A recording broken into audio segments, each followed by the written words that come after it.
take notes.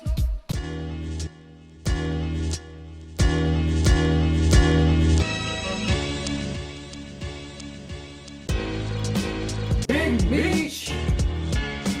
We're here. My man, Alan Houston. It's different this time.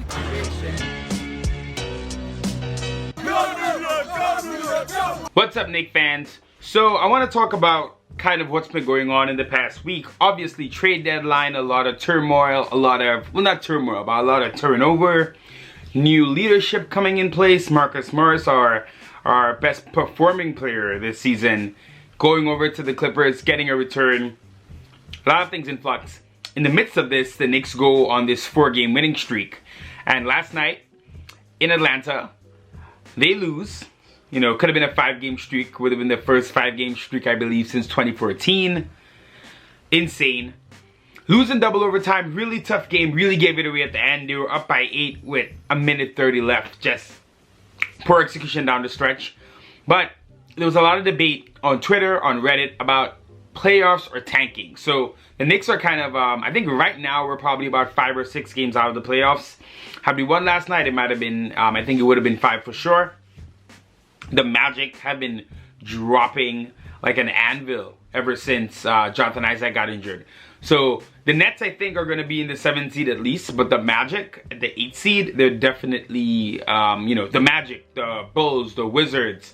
There are a few teams there that kind of are competing. The Hornets are competing for that 8th seed. And the Knicks have kind of found themselves in there thanks to a pretty impressive record under Mike Miller. Begs the question, had Miller been here from the start of the season, where would we be today?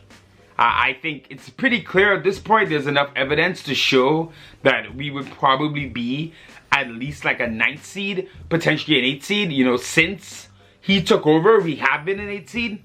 So, you know, since he took over in December. So, there's definitely been a lot of progress. Now, you're seeing the vets playing a lot. You know, there have been questions about do the kids need more minutes? And here's how I feel about everything. Right now, the Knicks are a franchise in limbo.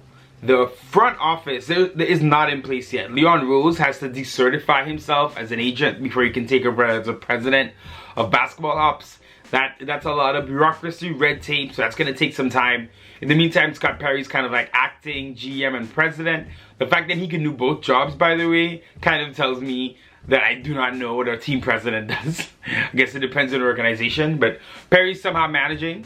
And you know, we made really safe trades. We didn't do anything spectacular. We didn't make any big splashes. We just made sure we got some picks for Morris. And we're setting up Leon Rose with a lot to go off of. 2 first-round picks in this year. Multiple first rounds coming. I think 7 in 4 years. We also have a high second because of the Hornets. So we could have like pick, just to give you an example. We could have pick 5, pick 25, and pick 35. This draft coming up. And that's not just young players. That's stuff you can package in a deal for something else. A lot of options there. So Rose is coming in a good point. But as of right now, the team kind of has, like, whatever plan the last front office had, or, you know, Perry, even with Mills, of course, it doesn't really matter at this point because Rose is going to kind of change everything this summer. At least it's very likely that he will. So in that vein, I'm kind of like over the idea that we should just tank it out. I'll be honest, as a fan, kind of stepping away from analyzing the game, but just being as a fan, it's so much fun to watch these games and like actively root for the team to win. Not that we're not rooting for them to win all the time, but you know, there's a bit of a distinction when the games matter more. And you know, I think all of us kind of felt over the past couple of games as we're winning, like, oh my God, could this be something? Could this be, you know, the 99? Not, I'm going to say that, but you know, the 99 season we did start off pretty bad and then really came on near the end. Could this be like that Miami Heat season? Wayne Ellington spoke about this a couple months ago, where he said, you know, Wayne was on that Heat team that started 11-30 and went 30-11. I don't think our culture is strong enough to have that kind of turnaround, but you can say since Miller's taken over, there's been a very positive feel about the team, at least on the court. But clearly the Knicks have no intention to tank. It's not a top-down mandate. In fact, I don't know what the top-down mandate is. It just seems like Miller's just kind of coaching. So if they're not planning to tank anyway, and RJ and Mitch, DSJ, Frank, Knox, these guys are still getting minutes. It's not that these guys are not playing. Now, I know sometimes we close with these vet lineups, and it's tough to watch, like last night watching the Hawks with Young and Hunter and Herter, all playing crucial minutes late and are countering with Reggie and Ellington and Peyton. I get it. But RJ was struggling yesterday. Frank played well. I thought Frank should have played way more in overtime. I think he should have been on Trae Young. I think even just to give Alfred a break, you could have played Frank and Alfred together and just have Frank just shadowing Trae Young, being annoying, let Alfred run the offense. I think Alfred was just getting too tired trying to, like, you know, manage Trae Young, then come down the other side and create in the half court. So it's not like the young kids aren't playing, and I really do think these minutes are more valuable than minutes in just a straight up tank. It's February, you know, we still have a couple weeks left before we're fully out of the playoff race. So to me, let it keep going. I really don't mind unless I see something egregious going on. Let's get Dot back in the rotation. Dennis Smith Jr.'s looked a lot better as of late. So for fans kind of debating between the tanking or the you know, trying to win every game, I'll say this: the Knicks do not plan to tank, at least right now. Maybe they will a little bit later in the season. The draft lottery odds aren't what they were. So we suffered this last year, you know, putting ourselves in prime position for Zion and, you know, ending up dropping down to 3. Maybe this year our luck changes, we jump up, anything can happen. Of course, you give yourselves the best opportunity by losing out. But on a team right now with no direction, that's just playing, I think it's fine. I'm not gonna get too worked up about it. There's 29 games left, and for the I don't know, the X time, I can't even tell you the number. We're gonna going with a new regime and a whole new movement for, hopefully, for what the Knicks are. You know, you've heard Steve Stout kind of give the indication that Knicks are going to be a team that gets stars, so I guess we're going down that route again. Now, if you can clean up the image, this is a franchise that should be able to just get stars by being in a good market.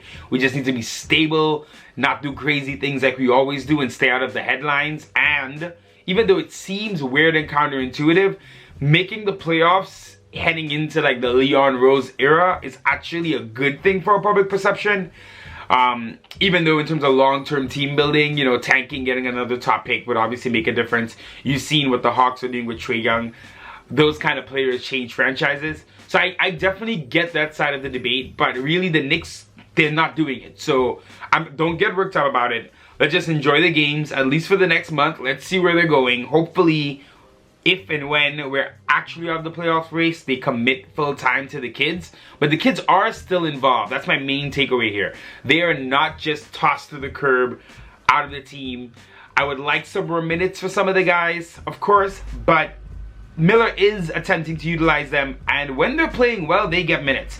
You know, RJ's really struggled since he got back. I'm pretty sure had RJ been playing well, he would have been in the 2 overtime periods. So I think the balance is decent enough, though obviously I'd like to skew younger overtime. But let's just chill for now. Let's just enjoy these games. You know, Knicks lose a tough one there. The schedule's easing up a bit. Could rattle off some wins, you never know. And it's, like I said, it's a fan in me talking. Man, last night I'm going crazy watching that game. And it felt good to really be going crazy about a Knicks game again, in the sense that, you know, it feels like there might be real implications on the line. You know, I tweeted out these playoff games, these playoff games hit different. And I really meant that. Like, it's been a while since you've seen the Knicks in serious competitive games. And yes, it's February and there's 5-6 games out. And yes, the East is terrible. I think the 8th seed right now is on track for 48 losses. So it's disastrous. We're not a playoff team. But it is fun to at least see them fight and struggle and play in important games. And I think for the kids, it's important for them to be in these games as well. And it's really just kind of all eyes for the summer. We're gonna, you know, 29 games left. We're gonna see how this all unfolds. Hopefully we get some more news. I'm interested to see the press conference, and I know it feels like we're just doing this again. You know, didn't we do this 2 years ago with Perry and Mills when we were excited? But hey, we're stuck with this franchise for life. So only way to be is cautiously optimistic. Alright guys, we back.